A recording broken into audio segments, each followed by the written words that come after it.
इस वीडियो के अंदर हम लोग बात करने वाले हैं how to file the revise ITR for the assessment year 24 और 25 के लिए। जी हाँ, देखिए 24-25 में आप by default new tax regime में फॉल करने वाले हैं।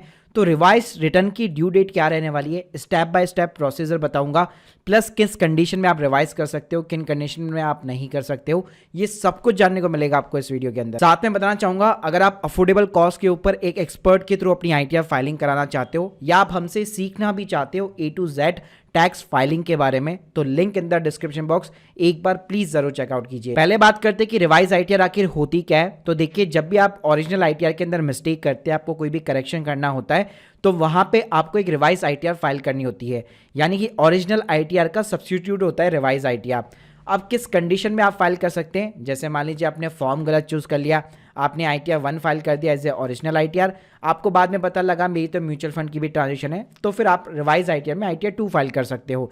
ऐसे ही आपने मान लीजिए अपनी इनकम जो है गलत रिपोर्ट कर दी, गलत कॉलम के अंदर रिपोर्ट कर रखी है, आप इनकम जो है रिपोर्ट करना भूल गए, आपका इंटरेस्ट जो है थोड़ा सा आपने इंटरेस्ट दिखाया, लेकिन बाद में पता चला आपको इंटरेस्ट तो काफ़ी मेरा ज़्यादा है, तो आपने रिवाइज आईटीआर के अंदर उसको आप दिखा सकते हो। इसके अलावा अगर आपका टीडीएस भी मिसमैच होता है 26 एएस के साथ में, या लेट सपोज आपको बाद में दिखता है कि यार एएस के अंदर तो इतने सारे ट्रांजेक्शन मैंने दिखाई नहीं रखे, तो उस केस में भी आप रिवाइज आईटीआर फाइल कर सकते हो। आपने फेक डिडक्शन क्लेम कर रखी है, आप चाहते हो कि यार मैं इसको करेक्ट कर लूँ, कहीं नोटिस ना आ जाए, तो उस केस में भी आप रिवाइज आईटीआर फाइल कर सकते हो। अब रिवाइज आईटीआर फाइल कैसे करनी होती है, तो जैसे भाई आपकी ओरिजिनल आईटीआर यहाँ पे फाइल हो जाती है, आपको यहाँ पे जो है एक एक्नॉलेजमेंट नंबर मिलता है, तो वो एक्नॉलेजमेंट नंबर आपको जो है नोट डाउन कर लेना है, और कब आपने आईटीआर फाइल की वो डेट यहाँ पे आपको नोट डाउन कर लेनी है। तो देखिए, फाइलिंग करने का सेम प्रोसेस होता है। ई फाइल सेक्शन में आप जाएंगे, income tax return, file income tax return, अपना असेसमेंट है जैसे 24-25 आपने सेलेक्ट कर लिया, ऑनलाइन मोड सेलेक्ट कर लिया, स्टार्ट न्यू फाइलिंग कर लिया, इसके बाद में आपका स्टेटस हो गया। मतलब जैसे हम लोग ओरिजिनल आईटीआर फाइल करते, सारे स्टेप्स यहाँ पे सेम रहेंगे। एग्जाम्पल के लिए जैसे आईटीआर 1 हम लोगों ने ओरिजिनल फाइल की थी, रिवाइज के अंदर भी मैं आईटीआर 1 ही यहाँ पे रिवाइज करना चाहता हूँ, तो मैंने यहाँ पे फॉर्म सेलेक्ट कर लिया, प्रोसीड कर लिया। अब यहाँ पे आप देखेंगे आपके जो सारे जो शेड्यूल्स होते हैं वो ओपन हो जाते हैं। अब यहाँ पे केवल एक स्टेप चेंज होगा, वो स्टेप ये है कि यहाँ पे जब आप पर्सनल इन्फॉर्मेशन में जाएंगे या जनरल इन्फॉर्मेशन में जाएंगे, तो यहाँ पे पहले क्या होता था, आप जो फाइल कर रहे थे अंडर सेक्शन, वो 139 सबसेक्शन 1 कर रहे थे, बिफोर द ड्यू डेट आप फाइल कर रहे थे, या फिर लेट सपोज अगर आप बी रिलेटेड फाइल कर रहे थे, लेकिन अब आपका जो सेक्शन एप्लीकेबल होने वाला है वो 139 सबसेक्शन 5 होने वाला है। तो आप देख सकते हैं सिस्टम अपने आप ही यहाँ पे जो है 139 सबसेक्शन 5 यहाँ पे सेलेक्ट कर लेगा। नीचे आप देखेंगे जब भी ये सेक्शन यहाँ पे सेलेक्ट होगा, तो आपको रिसिप्ट नंबर डालना पड़ेगा, ओरिजिनल रिटर्न का एक्नॉलेजमेंट नंबर डालना पड़ेगा। यहाँ पे there is a maximum chances कि सिस्टम अपने आप पिकअप कर लेता है, तो आप देख सकते हो एक्नॉलेजमेंट नंबर अपने आप पिकअप हो चुका है, और जो date of filing of original return है वो भी यहाँ पे अपने आप आ चुकी है।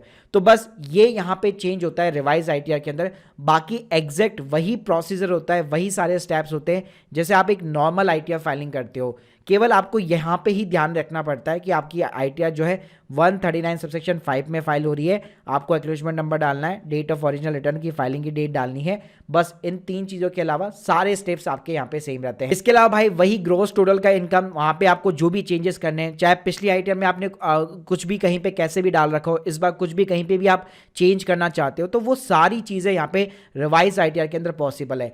यानी भाई revise ITR ultimately original ITR की तरह ही फाइल होती है, बस आपको एक चीज़ ध्यान रखनी पड़ती है कि वो सेक्शन चेंज हो जाता है और आपको एक्नॉलेजमेंट नंबर डालना पड़ता है। अब बात कर लेते हैं कि भाई ये जो रिवाइज आईटीआर है वो आप कब तक फाइल कर सकते हो। तो इसकी नॉर्मली जो ड्यू डेट रहती है वो 31 दिसंबर रहती है हर साल की। जैसे कि असेसमेंट ईयर 24 और 25 की बात करो तो 31 दिसंबर 2024 तक आप फाइल कर सकते हो। यहाँ पे लोगों के माइंड में एक और कंफ्यूजन होती है कि बी रिलेटेड और रिवाइज आईटीआर के अंदर डिफरेंस क्या होता है। तो देखिए, रिवाइज आईटीआर के अंदर आपकी कोई पेनल्टी नहीं लगती अगर आपने 31 जुलाई से ओरिजिनल रिटर्न पहले फाइल कर रखी है, फिर अगर आप रिवाइज करना चाहते हो जुलाई के बाद में भी, तो आपकी कोई पेनल्टी नहीं लगती है। लेकिन बी रिलेटेड आईटीआर का सिंपल सा मतलब है कि आप ड्यू डेट को मिस कर चुके हो और आप फाइलिंग ही जो है ओरिजिनल आईटीआर की 31 जुलाई के बाद में कर रहे हो। इसके अलावा इस साल से बाय डिफॉल्ट जो है आप न्यू टैक्स रेजिम के अंदर यहाँ पे फॉल करने वाले हैं। जी हाँ, तो यहाँ पे लोगों का सवाल ये भी रहेगा कि यहाँ पे क्या मैं रिजीम को चेंज कर सकता हूँ अपनी। मान लीजिए आपने जब आईटीआर फाइल कर रहे थे, ओरिजिनल जो आईटीआर थी वो मान लीजिए आपने न्यू टैक्स रेजिम में फाइल कर दी, उसके बाद में पता चला मेरे पास तो काफ़ी सारी डिडक्शंस है, भाई मेरा तो टीडीएस का रिफंड बन सकता है, तो क्या मैं रिवाइज आईटीआर के अंदर अपनी रिजीम को यहाँ पे चेंज कर सकता हूँ। तो तो देखिए आप डेफिनेटली कर सकते हैं, लेकिन भाई इसकी भी ड्यू डेट रहने वाली है जो कि रहेगी आपकी 31 जुलाई। यानी ओरिजिनल आईटीआर की जो ड्यू डेट होती है उसी के पहले आपको रिज्यूम चेंज करने का ऑप्शन प्रोवाइड किया जाएगा।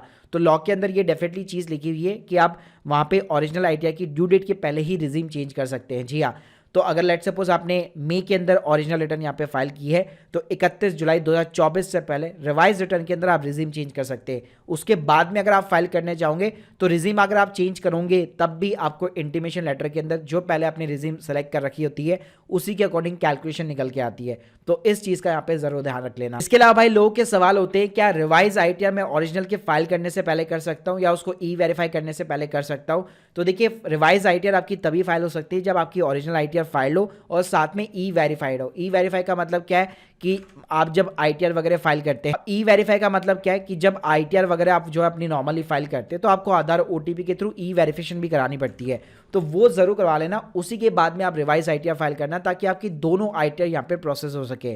प्लस यहाँ पे लोगों का सवाल ये भी रहता है कि कितने टाइम तक मैं यहाँ पे रिवाइज आईटीआर कर सकता हूँ, मतलब कितनी बार कर सकता हूँ। तो भाई कोई लिमिट नहीं है, आप अनलिमिटेड टाइम कर सकते हो कि मान लो आपने ओरिजिनल फाइल की फिर रिवाइज भी जो फाइल की वो आपने गलत कर दी तो रिवाइज के ऊपर एक और रिवाइज, रिवाइज के ऊपर एक और रिवाइज आप कर सकते हो। तो आपकी जो भी लास्ट रिवाइज रिटर्न होगी वही अल्टीमेटली जो है फाइनल वन कंसिडर की जाएगी।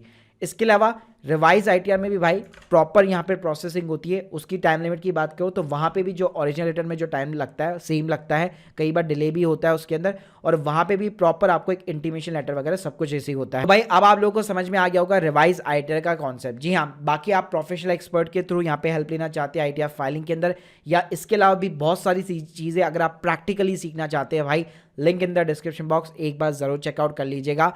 बाकी अगर आप लोग की कोई भी डाउट्स है कमेंट बॉक्स के अंदर जरूर बताइए। Thank you guys, thank you very much.